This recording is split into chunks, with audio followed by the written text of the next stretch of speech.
Hello to anyone who happens to find this video. My name's Robin, and today I'm going to talk about a little bit about the Niagara Hotel in New York State. I've been there a few years back. I think it was 2016, so I'm just going to talk a little bit about the hotel. It was an abandoned building for a while. I'm not sure. It's supposed to be reopening. The Niagara Hotel is a landmark hotel in Niagara Falls, New York. It's a 12-story hotel with nearly 200 guest rooms. There's a lobby, a convention hall, a dining hall, and a ballroom. It was built from 1923 until 1925. The hotel did close in 2007 to undergo renovations. However, the renovations never happened, and 3 years later, the hotel was foreclosed. The following spring, the hotel was sold to a Canadian man who had planned to reinvent the hotel and make it a five-star hotel and condominium. However, the buyer ended up selling the hotel 5 months after purchased. The new owner had a similar vision, and they wanted to reinvent the hotel and have it open approximately 2 years later in 2013. However, the renovations never happened. Are we sensing a theme here? The hotel was sold again in 2015 and then again in 2016. But in 2016, it was sold to the USA Niagara Development Corporation. Yes, they also wanted to reinvent the hotel, do renovations. At this point, it had been nearly a decade since the hotel initially closed for renovations. In 2019, the hotel was to start undergo renovations with the intention to reopen the beautiful restored hotel in April of 2021, this year. However, the good old Pandaroo happened, which did of course halt the renovations for 2020. I can't really find a lot of information on the when the hotel is supposed to reopen, but hopefully the Niagara does get to open its doors to guests again someday soon, as I would love to see it when it is renovated and reopened. That would be really cool, because I was there when it was abandoned. I also wanted to make note of the fact that Marilyn Monroe did stay there, along with Joe DiMaggio.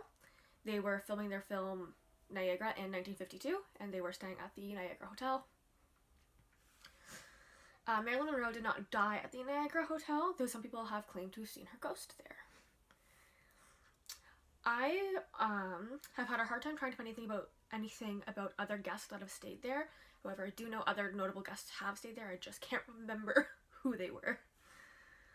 I also can't find a ton of paranormal stories about it, but I know there are some out there as well. As I said, people have claimed they've potentially seen Marilyn Monroe's ghost. But maybe the reason that it kept getting sold is because of all the paranormal things.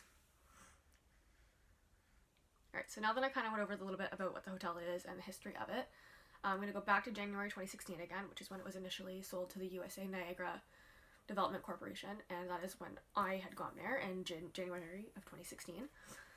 I stayed overnight at the Niagara Hotel for a paranormal investigation. I went with a group of other spookily inclined people. We had people had dowsing rods, EMF readers, EPV readers. I'm pretty sure somebody brought a Ouija board. I'm not entirely sure. It was a really interesting night, and I did have a minor near-death experience, kind of. The hotel was very dark and cold, and it was very run down, as it had been an abandoned building for about 9 years at this point. My aunt and I were there, and we had an EMF reader with us, and we explored the hotel by ourselves.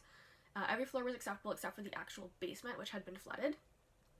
We did go down to what we sort of considered the basement. It was what we presumed to be a maintenance floor. It was sort of hard to tell what was what because, again, it looked like it had been abandoned during renovation, so it was a lot of guts to the hotel as opposed to structure. So we went into one room that was down in the basement, and I had the EMF reader with me, and it was going crazy. So it has the ones where it's like the green light and then it goes to the red light, and it was just like green, red, like just the whole thing flashing back and forth, back and forth. It was really weird, and it was only when you pointed it at one direction. So it was going crazy, and it's the only room it happened in the basement. We did get readings in other rooms, but that was like the most weird by far. Also, while we were in the basement, we found a little door which had a stairway behind it, so we're like, yeah, we're gonna go up the stairs. We assumed it was probably like a staff stairwell or something, because it was sort of off the beaten path. I went up, and I started going up a few steps, and then my entire leg went through the stair, and I hit my stomach on the stair in front of me. I backed my butt up really quickly, got my leg out, and ran back down to the stairs. My aunt has a picture of me, like, literally right before I fell through, like, my leg was going onto the step. I ended up with a scrape on my chin and a bruise on my stomach the following day. I was fine though. But actually around 2 a.m. the tour group, 1:30? 1 a.m.?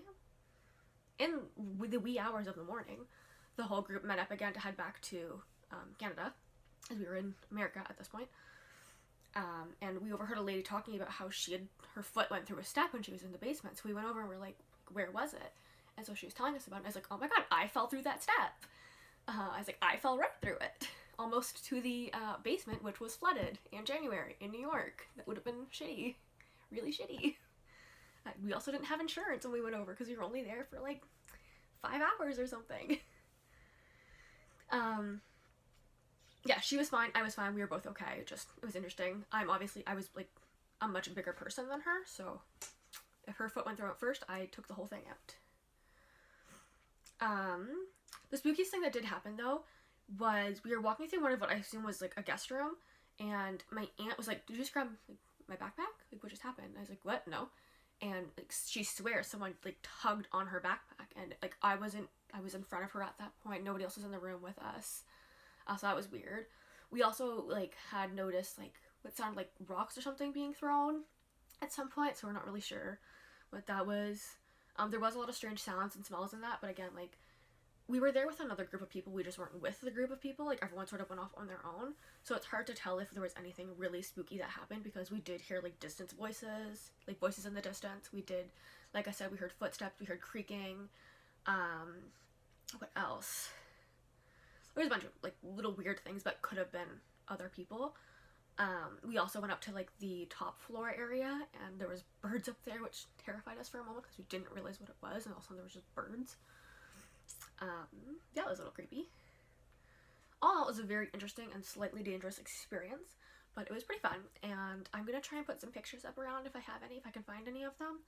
But I hope you found this video a little bit interesting and enjoyed it, and if you are into paranormal experiences or investigations or anything at all, perhaps when the hotel opens, assuming it does reopen, it'd be a cool place to go if you want to do a little bit of a paranormal investigation yourself. Alright, thanks for watching.